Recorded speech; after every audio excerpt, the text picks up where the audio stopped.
আচ্ছা, আপনারা কি জানেন শরৎ পূর্ণিমা দিব্যরাত কেন? 16 কলায় পূর্ণ হয় এই শরৎ পূর্ণিমার চাঁদ, যা শীতল আলো ছাড়াও অমৃত বর্ষণ করে। এই দিনটিকে তাই কোজাগরী পূর্ণিমা বলে মানা হয়।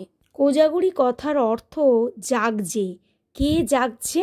আজ দেবী লক্ষ্মী পৃথিবীতে ভ্রমণ করেন। জেগে দেবী লক্ষ্মীর আরাধনা করেন, তারা ধন বৈভব পান। আর আমার বাড়ির লক্ষ্মীদের সঙ্গে আপনাদের আলাপ করিয়ে দিই, এনারাই আমার বাড়ির লক্ষ্মী। দেখুন এনারা কত কি আয়োজন করেছেন, সকলে মিলে আলপনা দিয়ে রান্না করে ভগবানের ভোগ তৈরি করেছেন।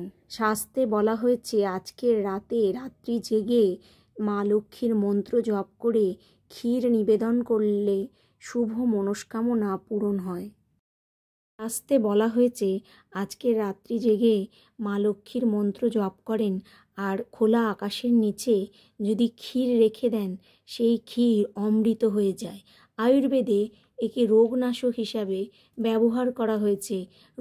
আজকের এই চাঁদ পৃথিবীর খুব কাছে চলে আসে, এই কারণে চাঁদ আজ থেকে শীতলতা দিতে শুরু করে।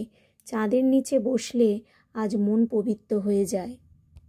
এই রাতে হানিকারক আল্ট্রাভায়োলেট রে থাকে না, যার ফলে শীতল কিরণ বেশি থাকে। এই পবিত্র রাতেই বৃন্দাবনে গোপিনীদের সঙ্গে ভগবান নিত্যলীলা মহারাস লীলা করেছিলেন। শুধু নৃত্য নয়, আত্মা ও পরমাত্মার শাশ্বত মিলন ঘটেছিল এই দিনই। এই দিনকে রাস পূর্ণিমাও বলা হয়ে থাকে। ব্রেনের সেরোটোনিন হরমোন শরীরে গেলে মন প্রসন্ন থাকে, চিন্তামুক্ত থাকে, শান্ত থাকে। এই দিন চাঁদের আলোতে এগুলো হয়ে থাকে।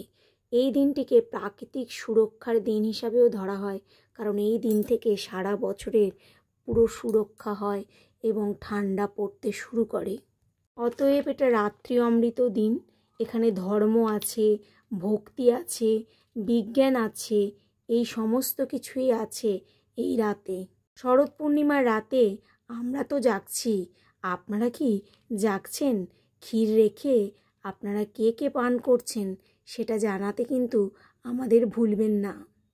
ওম মহালক্ষ্মী নমঃ নমঃ, ওম বিষ্ণুপ্রিয়ায় নমঃ নমঃ, ওম ধনপ্রদায় নমঃ নমঃ, ওম বিশ্বজননে নমঃ নমঃ।